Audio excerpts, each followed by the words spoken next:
Well, here we all are, so to speak. It's Thursday afternoon, about 2 o'clock, and I'm having a smoke, a cup of tea, and a sandwich. And I'm currently using the Duolingo app on my phone to try and attempt to learn Irish,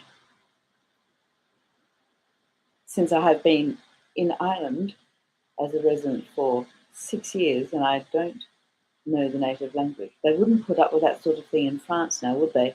So I can now say confidently, Ithim Ceapaire. And I'm sure I'm mispronouncing it, but I'm confident I can spell it. It means I eat a sandwich.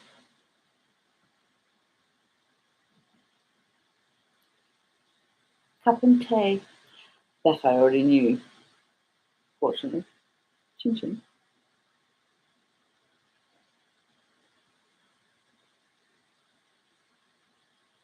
Okay. So yes, learning Irish via the app on the phone. I'm an old bird. I'm a 1970s baby, so everything is pretty much Star Trek to me.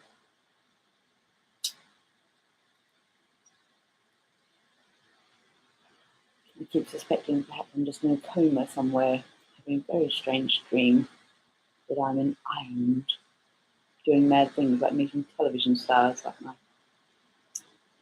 fellow podcaster a couple of years ago, Mr. Owen Colvin, who was off touring mad places, doing fabulous things. But we did have a podcast together. He appeared in about 15 episodes of Finding Ireland Funny, and then we did 21 episodes of Never Mind the Buzz Ducks, a joint project, which was a lot of fun. And now that the restrictions have lifted because vaccination rates are high enough for people to travel and mingle again, one hopes, with due deference to caution. The pubs and clubs open, people are off and about, so I have myself performed in both Dublin and Galway this year and enjoyed every second of it. I do get dreadful nerves, I have to admit, beforehand. On stage, I'm all right. Fortunately, I suppose, I was a kid who loved theatre, loved being in plays and things from just being a little tapper, from when I was a little tapper, a little ankle biter, a little kid. So stage fright is, I know, is will pass. You think at the time you're going to die. It's basically a panic attack, stage fright. But you know that you can survive it. But then, as a woman who's had 6 babies, 5 awful tragic miscarriages, and all various tattoos and illnesses and operations and all that sort of thing, it really is true that what doesn't kill you makes you stronger. In a way. Although I've been watching Peaky Blinders lately. Every time Cillian Murphy's character goes into a PTSD attack and feud, I feel I can relate only too fully, I feel. But today is a good day, so here I am, online, as it were. I'm simultaneously appearing, can I say I'm simulcasting? Almost. Simultaneously going live on YouTube to my 160 fabulous subscribers. So thank you very much, all of you who subscribe. please continue to do so. Share me about, like, subscribe, and at the same time, I'm live on YouTube. I'm also recording via my Spreaker app on my phone, a podcast to be put up hopefully on Spotify and all that sort of bizzo. Once again, because I have been a bit hampered by my lack of technical proficiency, as it were, lately.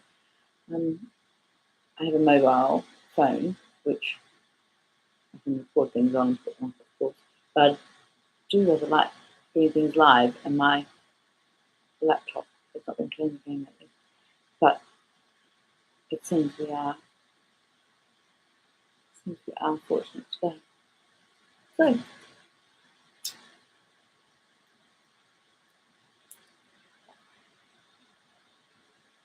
but enough about me. What do you think of me? Right, for those of you who have yet to come across me, as it were, I'm Mumada. I am an Australian writer, comedian, broadcaster. I live in Mayo. Look, red and green wallpaper and donkeys on the wall, because I am in Mayo Island and you don't get more Mayo than donkeys in red and green. I'm very happy with it, I am indeed, because Mayo is just very supposed to be. People are wonderful and kind. And the pubs are open again, so everyone is able to freely associate. Barely anyone wears masks anymore. And when you think that, like, a year ago, people were saying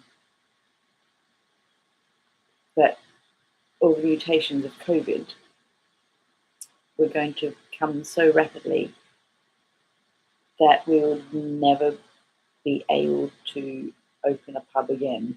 Everything would just be like takeaways and in-house deliveries and things. I don't mean just for like first world problems of like, oh, I fancy a Chinese, I can't sit in. I mean the serious proposition of never being able to socialise outside the house with people who aren't in your immediate family or COVID bubble. So whether that be church or the local brownie guides, or like this guy, there are people who don't drink who might just want, who miss being able to play team sports, miss the camaraderie of like being on the same hockey team. I know when I was a younger woman, I'm 52 now. When I was a younger woman in my 20s, I lived in rural Western Australia. And I was living a life of white privilege, but I didn't recognise it at the time because I was living a life of white privilege. As I am now, but at least I suppose I know about it. So while I was able to attend uni and I had like 4 children during the 90s, and then one in 2001, another one in 2001, and then another one in 2011. But 4 children during the 90s, so that's how my 20s were spent, basically. I think during all of my 20s, I think I spent a collective 6 months not being either pregnant or breastfeeding. Which sounds pretty horrendous and oppressive, doesn't it? But loads of reasons there, I guess. Loads of reasons there. But that for most of that decade, there was no such thing as internet. So, most of my cousins who lived in the same town also got married at the end of their teens. But you could leave school when you were 15. When I was a kid. Like, if you were very brainy, then you stayed on to like year 12. If you were going to go to university, or be like, if you wanted as a 1970 baby, basically the only careers we were offered as a girl was teacher, usually primary school teacher, nurse, or secretary. Other than that, you generally worked at a shop. But when you could leave school when you were 15 and work in the bank. It's crazy when you think about it. My first husband, worked, left school when he was like left school when he was 14 to go to like a polytechnic or a TAFE, to do like computing in like the mid 80s, and then did like 18 months there, and then got a job in a bank when he was still like yet turned 16, and responsible for like huge amounts of money through their hands and things. As was I, just as a humble checkout chief. I was a high school dropout and worked, on checkout. We were called checkout chicks. So very, very rarely were men employed as checkout operators. We weren't even allowed to sit down in those days. We were forced to stand. I used to get leg cramps. I wouldn't believe. Oh my god, I was still a child. I was a child, high school dropout. But like we were like looking to get married by then because there wasn't much else going on. I was watching the other day, or YouTube clips of the gypsy weddings. Like these programs are a decade old now, and I don't watch telly generally as a medium. So like free to air telly, and well, I suppose most things are subscription services now, aren't they? But I generally don't. I watch YouTube, and on the rare occasion there might be a good Netflix series. So, but I sort of like my own choices. I don't like the stupid ads that are foisted upon me and that sort of thing. I rather pay for premium subscription, avoid all the consumerism. Whereas I couldn't believe it when I got to Ireland at the national broadcaster, like RTE actually had like bloody ads during it, as well as charging a license fee, if you believe that. Not that anyone pays a license fee, yes, but like there's no license fee in Australia, and they don't put ads on it on the broadcasting corporation, the national broadcaster. They do on SBS, but on RTE, but not only do they put ads on it, they put ads on it for like the so 1950s house life. I couldn't believe it. About 6 years ago, I felt like I was in a parallel universe because I've gone back decades ago. I can't believe there's still ads on the telly for like Daz washing powder. It's like so 1950s. You expect Doris Day to come in black and white and smile and say, please your husband by getting, home before him, with the kids and get them to bed before he comes in after a hard day's work and fix them a cocktail.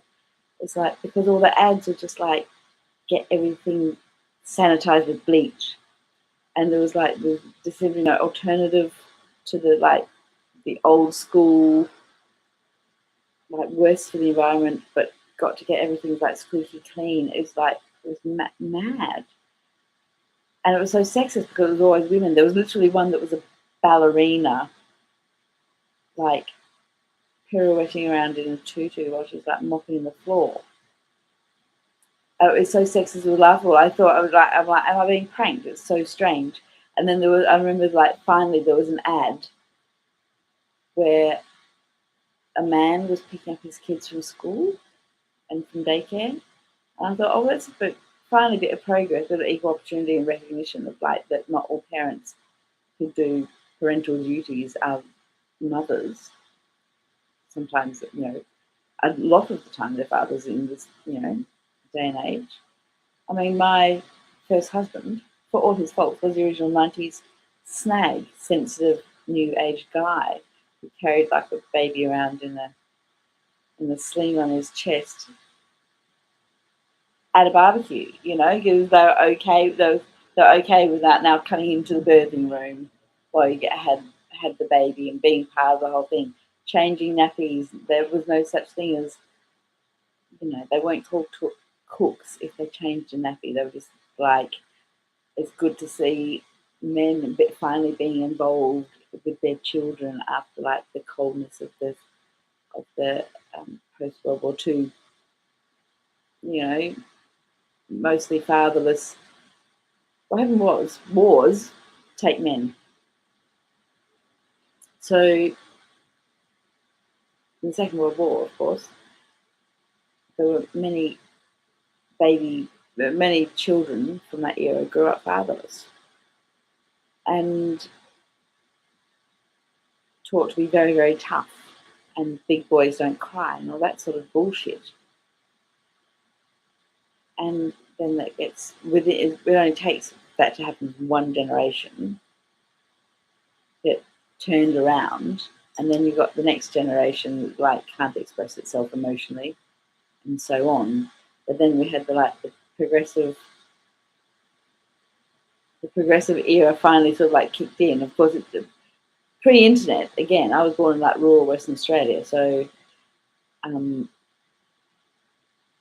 like there was a hippie movement and things where like men were starting to attend natural childbirth and stuff, saying the hippie era, the late 60s, 70s, that sort of thing. Not so much in Australia, where it's still like, no, mate, I'll be down the pub while Sheila's getting on with stuff. I mean, it was literally like that because toxic masculinity. By the time the 90s rolled around and like our generation were having babies, the fathers were at the prenatal classes with you, learning the breathing techniques and the where to stick the cushions for the least amount of sciatic pain during the last stage of pregnancy. And I remember like, oh my goodness, it's tragicomic as most of my life has been, because life is, isn't it? Speaking of tragicomic, maybe self-fulfilling prophecy though. Look what I got on my back. Can you see? I do apologise for those who are listening and not watching. I have the Greek masks of comedy and tragedy that are not coincidentally, but deliberately, also the logo for Microsoft Publisher back in '97, because I was like a newspaper editor and stuff when I was like 27. And I was acknowledging the modern tech age of the internet and clip art and stuff. So when I decided you've got to have tragedy and comedy in your life, and I have a tattoo of the Greek mask, I deliberately made the Microsoft Publisher logo, because I was like, I guess what I was postmodern. But anyway, as I was saying, the tragic comic thing of perineal massage became a thing in the 90s. Of like, so like you sit there in the prenatal class, like learning about perineal, like giving the brochure of the perineal massage. But I was too shy for my husband to perform perineal massage on me in order to improve the flexibility of my perineum to make childbirth an easier experience for me, right? And this is particularly important. My first experience with childbirth was quite horrendous, and I had the old episiotomy, which had left quite thick scar tissue, which would really benefit from perineal massage because it makes the tissue easier to stretch, more flexible, more supple. It's it's nurturing your skin. It's like basically putting moisturizer and massaging, right? Making it easier for that skin, the muscle to relax and whatever. So there I am. I'm age 22. It's 1992, so it's not the Victorian era. I'm 22. I'm having my second child with with my husband that I've been married to since I was 18, and I'm so hung up on my body and still so cringingly shy about it that although I could allow him to impregnate me and have his babies, I was too shy to like have a natural, healthy massage of an intimate part of my body that would like that was healthcare. And not to put a fine a point on it, when I had that second baby, I tore from arsehole to breakfast,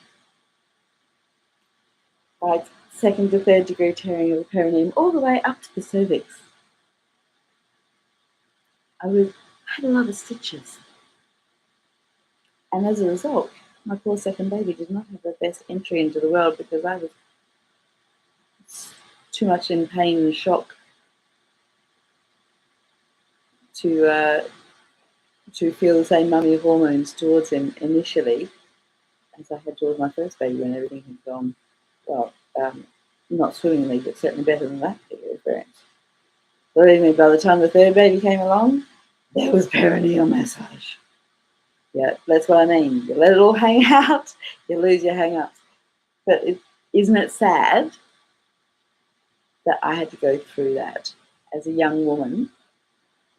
I remember like walking back, well, not walking back, or being carried back after the second baby. Second baby, I had to be by just the doctor and I were left alone while he stitched me back together again for what seemed a very, very long time, while my baby was like washed and taken back to the maternity ward with husband and nurses and things. And once I was finished being stitched, like they put me in the shower and I was so weak and in shock I couldn't stand, so I was just sitting on the chair and no one came back for me.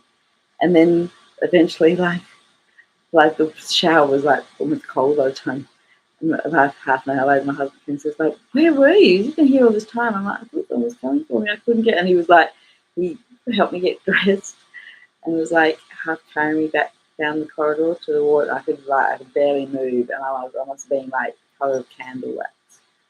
And my mother, who like had brought my toddler, my 2-year-old toddler, into the new baby, was like standing at the door of the maternity ward, and like her face was ashen when she saw me, and she said like, "No more babies." And I went, "No more babies." Like I could never have imagined that I would ever go through that again.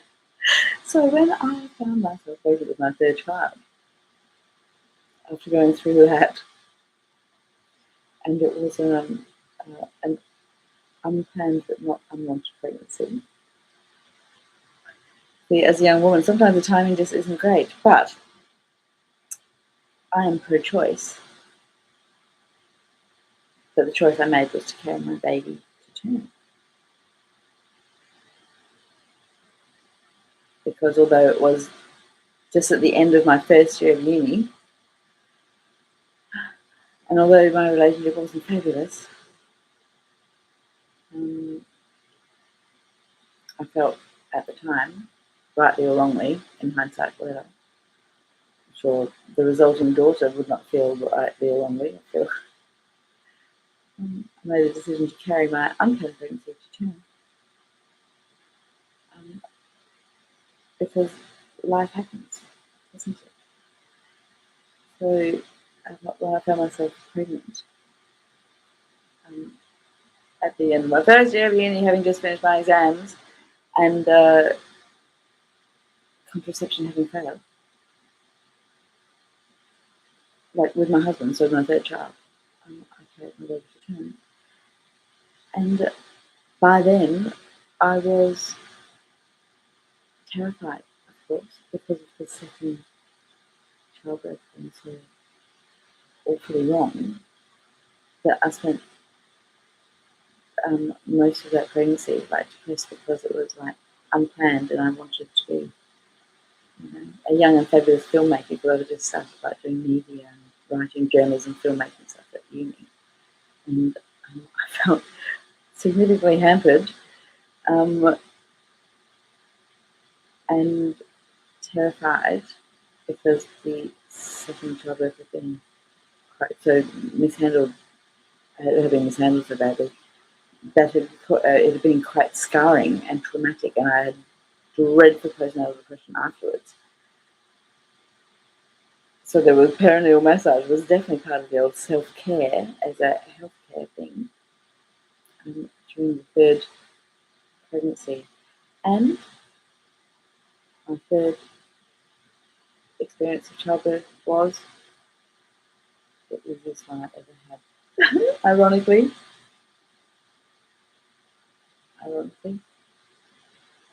after all the terror of that experience because of the previous experience, I just almost breathed my baby out. She took 24 hours to arrive, but at least she had good grace to wait until after I finished watching the footy match. I think there you go, 20s, pre-internet. It's like I literally spent 3 labours sitting in a beanbag on the lounge room floor watching like football, like AFL football,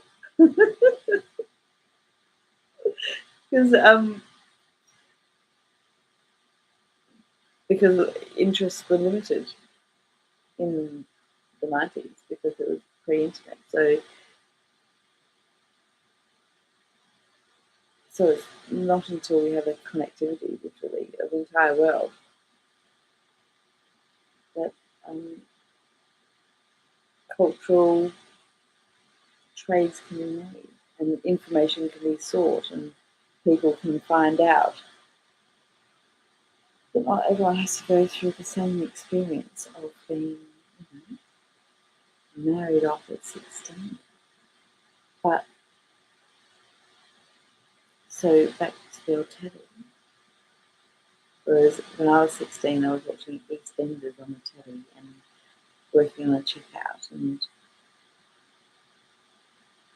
fantasising about the fact that maybe when I turned 18, I could audition for the Academy of Performing Arts and still be an actress. And I rang up the Academy of Performing Arts on the day I turned 18, already engaged, but I wanted to get out of the engagement because I was like, I realised that I was way too young. Way too young. And it was going to hamper my life choices extremely. I rang up and was informed that the Academy was no longer audition only for people over 18. It had now become officially a tertiary institution that required high school graduation, which I have not, of course. I remember the receptionist on the other end of the phone. She was like, hear how the disappointment in my voice. I remember her voice being like, I could hear in her voice that she understood that I was disappointed, but she was trying to be bright and encouraging still, so that I wouldn't take it too hard. And said, "Well, just go to school and get your TAE, and then you can audition. You're only 18, no, no, thank you." I'm hanging up the phone. I was already being stalked by my fiance who was unwell. There was no getting out of it. I didn't think. So I didn't think I would ever be able to finish my TE and go to uni or whatever. I thought that there was only marriage and babies ahead of me, and that was the end. Because I was a shy girl who didn't get out of the house, and everyone else my age were basically like getting married. If I hadn't got out of town, then they were getting married and having babies. So, despite my ambitions, and despite many people saying that a potential for more in life, I ended up getting married early. But I was still lucky because I was still living white privilege, but I didn't know how lucky I was. So you don't know how lucky you were. So despite all the babies that came accidentally or not through the 90s and they'd been pregnant and breastfeeding for all but 6 months of it, I was still able to go to uni. I did finish high school by correspondence, and I also hedged my bets by at the same time sitting the entrance, the mature age entrance exam to get into uni that you could pass as a one-off. That's if you have an aptitude for learning. I thought I hedged my bets just in case I didn't do so well on the thing, and I did that, and I got to uni eventually. But then I had to leave and have a baby. Actually, I didn't leave and have a baby because my third baby had the good grace to be born in semester break. So I literally went to uni my second year. I went down part time, but I went to uni my second year. Morning sickness and whatever. Still doing filmmaking, media. In semester break during the fortnight off and the weekend in between, the baby came. And then she attended her first script writing lecture, and she was 16 days old when she attended her first script writing lecture in the arms of her mother who breastfed her in the class. Because progressive hippie, there you go. That was the saying. It was like all turned around. So we were very. Remember the series Rugrats in the 90s, where the parents were really progressive, and the kids went to daycare and the mums went to college or had careers, and the dads were also changing diapers and stuff. That was basically what I was trying to, not trying to emulate, it was basically what I was living with. Because although there was no internet yet, you still had a sense of local community. So you played team sports, you knew everyone, and I can't imagine if COVID had hit in the 90s and I had been locked inside my house with my first husband, who could be quite unwell at times. Looking back now, I realise that my husband had severe anxiety and probably was on the spectrum because we now know so much more about those sort of things, which explains a lot of his behaviour. I love him and miss him dearly. He passed in 2001.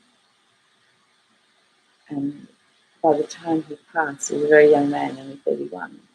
He was a very good man, respected and liked in his community, his workplace, and in his sports teams and things. That's because he started off with low self-esteem because he was just a shy, lonely computer nerd.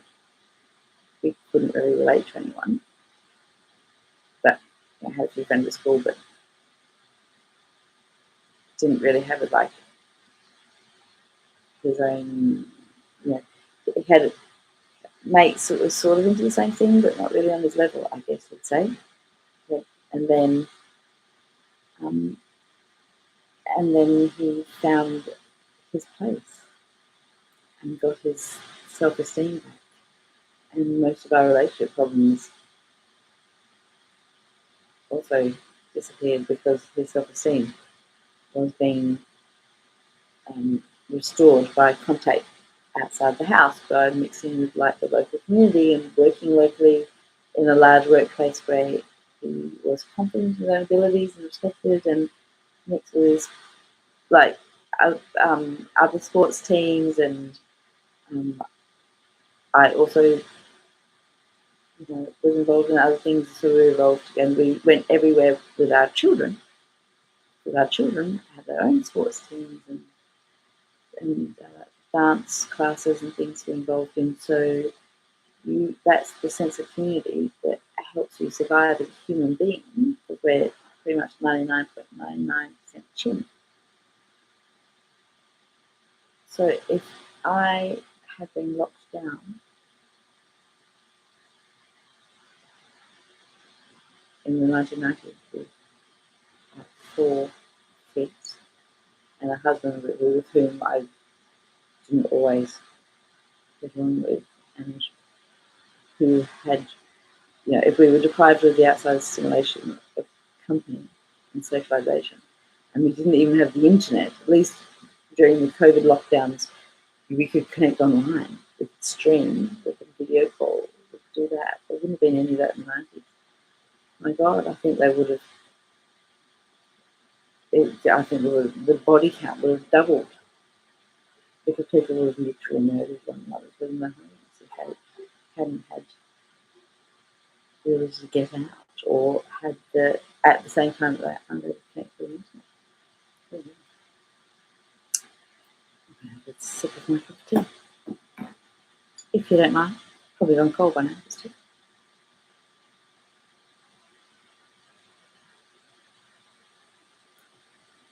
I'm not entirely sure how well the my old MacBook is coping with the sound. It could be very fuzzy. I do apologise, but still, one must try these things. Fling a bit of spaghetti against the wall, see if it sticks.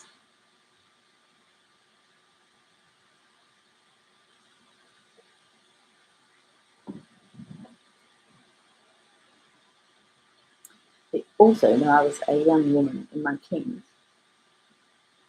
I would not have eaten in front of him.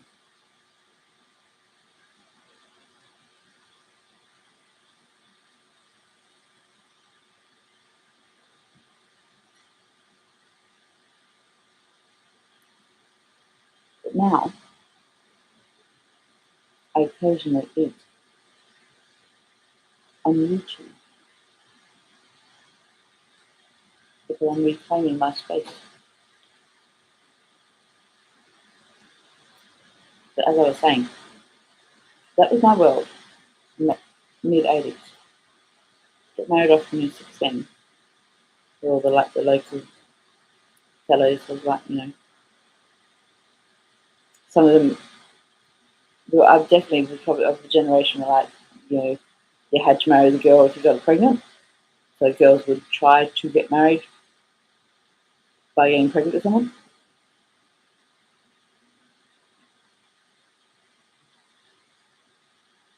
which I did not do. I hastened to it.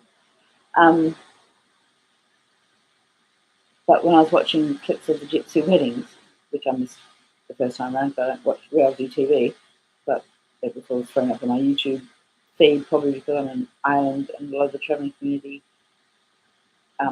is Irish, and particularly some of the ones that were on that particular reality show. I was struck by the similarities in those 16-year-old children also being sort of like culturally pressured to leave school and get married and have babies before they're even legally allowed to vote or drink alcohol. So they're being deprived of most of the opportunities of life before they're even legally an adult as recognised by the International Convention on the Human Rights of the Child.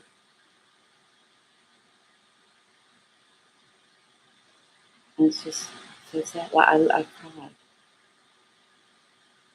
And you watch a couple because it's like, because I hold no prejudice against the travelling community. I know no one in the travelling community has ever harmed a hair of my head, nor do I expect them ever to. And I kind of admire their flair, you might say. And I recognise their struggle against prejudice in Ireland, particularly because I've heard people in Ireland speak about travellers in dreadful terms. and I don't hold with that sort of thing. I don't hold with prejudice, and and I have my child attends a school with many children from traveller families, and they're all lovely. In fact, once I was late for picking my kid up at school because it was like the last minute. I couldn't find my car keys, so and I had no one else to get her to pick her up. So I didn't really like local family or friends. And when I got to the school, like 10 minutes late, the family that stayed with my little girl, that's what she was saying, were a travel family, and they were lovely about it. And our kids go to each other's birthday parties, and the traveling community, just another culture that I would like to learn more about, and should be offered more respect. And I like to, I like being able to. I like that they're often now funded projects for travellers' art and things. If you've done Cork Travel Women's projects, they have beautiful one about like crowning glory of like their hair, the importance of travelling women's hair and that sort of thing. But which is probably why I was watching these clips, because I'm interested in travellers' culture as a person who is resident in this country, now resident in this country. So I was interested, not, and I was a bit appalled at like it's very, very subtle condescension of the English program towards Irish travellers. So it's a bit nasty. It's like I didn't ever watch. I watched 2 episodes of Hoarders because I was like, yes, it is interesting, gawky television, but you're pointing and laughing at mentally ill. So I couldn't, in all conscience, watch most reality shows really, but I was watching the travellers shows, the travellers wedding shows, and it was just one girl who was 16, and she was smiling so bravely while she was in literal pain from the corsetry that was holding up like 100 kilos of wedding dress on her hips. I thought she should be, and she was she's happy, but she's happy because she doesn't know any different, and it was so eerily similar to my own wedding. I'm not of I'm not, as far as I know, of traveller origin. I certainly have Irish ancestry, and so who knows? I mean, honestly, who knows?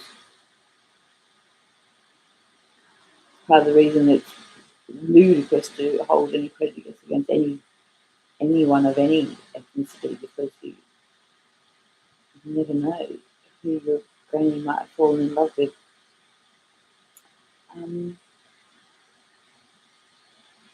So I'm not a traveller, obviously. I insisted on having a horse and buggy take me to my wedding, and it was and it was so all these girls who were like having horses at their wedding, because I come from a very, very, very horsey family also, and so I had to have horses, and I was just a teenager who should also have still been in school, and wasn't even really sure. Well, I knew by that I would have wanted, if I could have got out of it, I would have at that point. But I didn't see any way of getting out of it, and also I was so pressured because it was mid-80s, and there was still stigma towards girls who lost their virginity before they were married, which still exists, which is also in the Traveller's Wedding videos. Those girls are also like they're being married, they're getting engaged when 15 and married when 16 as virgins and expect them to maybe start having babies. And and several of the grooms interviewed said that they thought they weren't clean girls and they'd had sex with someone else before, then they wouldn't even look at them. And I thought, wow, the whole extreme Catholicism, like Madonna whore dichotomy, it still exists in some cultures. But that's how some people still were in the mid-80s when I was a teenager. So I was, I was told that I was already second-hand goods by the time I was engaged when I was still legally a child. As well as being fat-shamed. So is it any wonder that I thought I was never going to be able to do any better? And this might be the only opportunity I had to even have the only opportunity to live an adult life was to be an arm of a man, a boy. He turned 20 on the day he married. So he was still a teenager, like until the day we married. And I was just legally an adult like I'm now.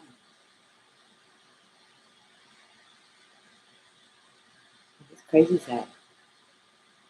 Crazy, crazy sad. I don't regret any of my children, but it's crazy, crazy sad. And thank heavens I live in an age when there is science and penicillin and pain relief and hospitals and social welfare so that I could get a uni degree off and on over many years, over many babies, both married and widowed. So again, white privilege. I'm very grateful for the opportunities that came my way. And I recognise that my own life choices from the way I was raised and the culture I was raised, most of the opportunities that came my way I didn't take.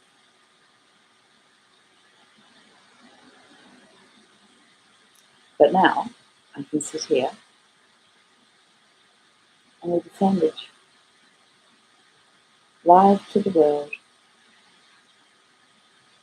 Ithim.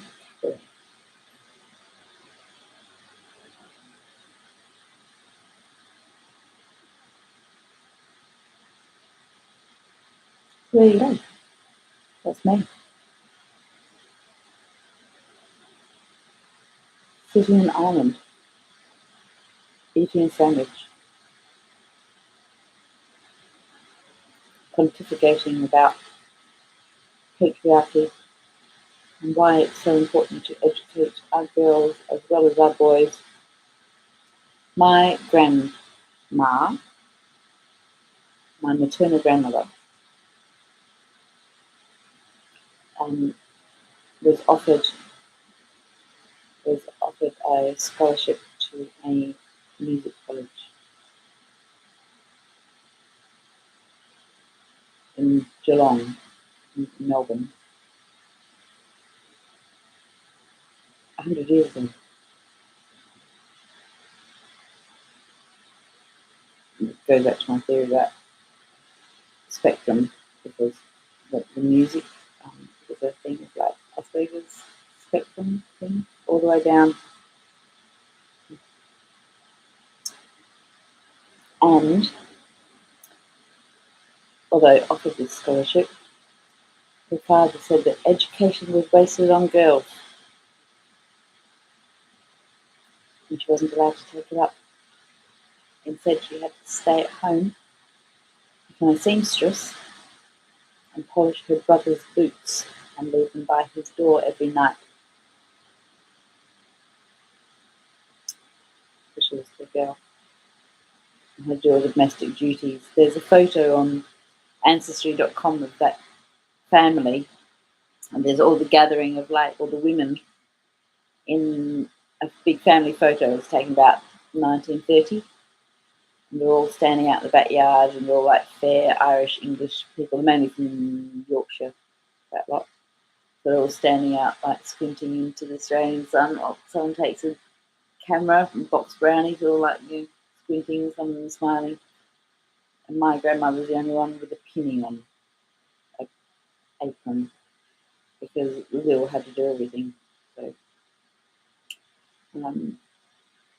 but she's looking off frame and smiling, having a secret smile to herself and cracking up. She obviously finds something amusing, and she's not even paying attention to the rest of them. So, but she was offered that scholarship, and she wasn't allowed to take it.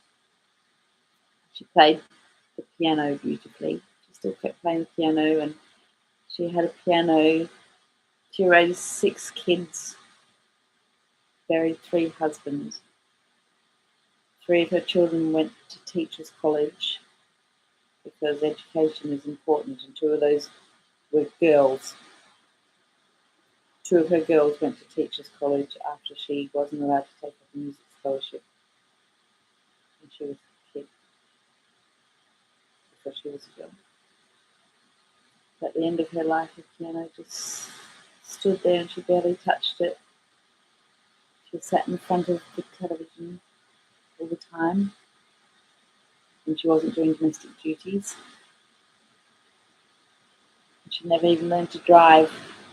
She was dependent on people to drive her anyway. And now I understand that it wasn't laziness in her later years that made her just sit in front of the television and look like she wasn't doing anything. It was anxiety, like everyone else in this modern day and age. Sit in front of other screens and don't socialise, because the world is closed down because they haven't been able to get out and about. If she had taken that scholarship, she would have been sitting alone in front of the television and calm, but she couldn't even drive to the end of the driveway by herself, or walk to the end of the driveway because she was too frail. She might have been sitting on a piano stool in front of a baby grand on a stage somewhere in a beautiful glittering gown. Who knows? Who knows? That's the thing with opportunities, isn't it? So, when I was a little girl, I found a book in the Red Cross shop, the thrift shop down the street. We only had one little op shop. And I used to go in there and look at secondhand books. And one was, it was published in the 1920s. It was English, and it was with hindsight, I realised it was like a Protestant propaganda, like a Protestant work ethic treatise. It was a little novel, and it was called The Boy Who Never Lost a Chance.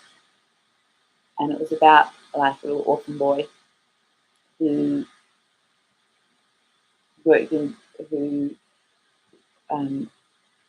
an orphan boy who was mentored by an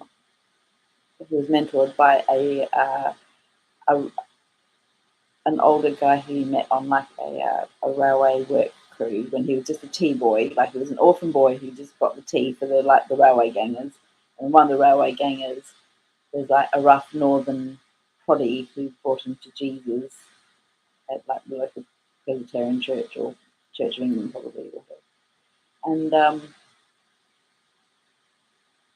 And secure in the faith of the Lord and living a good moral life, he then became on to be an entrepreneur and started his own like fishmongers. And I was so inspired. I tried to ask my mother if she would help set helped me set me up my own fishmongers because you couldn't buy fish in Donnybrook. It was only half an hour from the ocean. I could see how it could have a good market. So yes, the boy who never lost a chance, and that may have influenced me a bit. I think I hate seeing missed opportunities, which is why I'm passionate about the human right of every human being, regardless of gender or race, to be educated as well as housed and fed. We educate our girls so that they don't live their lives alone in front of the telly, wondering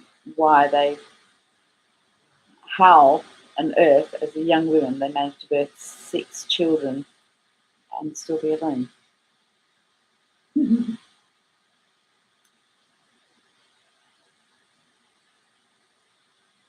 Excuse me, I've taken a bite of my sandwich.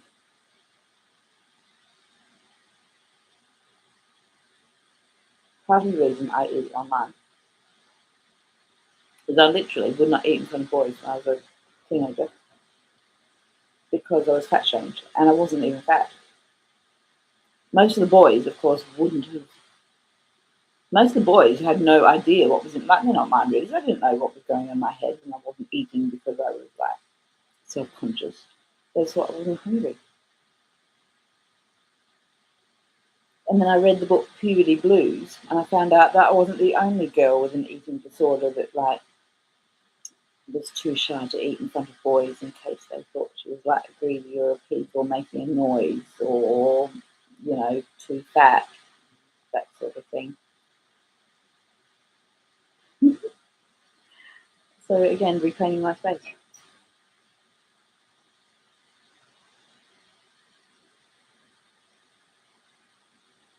Ham, cheese, and mustard on grain, in case you're wondering. That'd be hilarious if I choked to death on a sandwich live on YouTube, wouldn't it?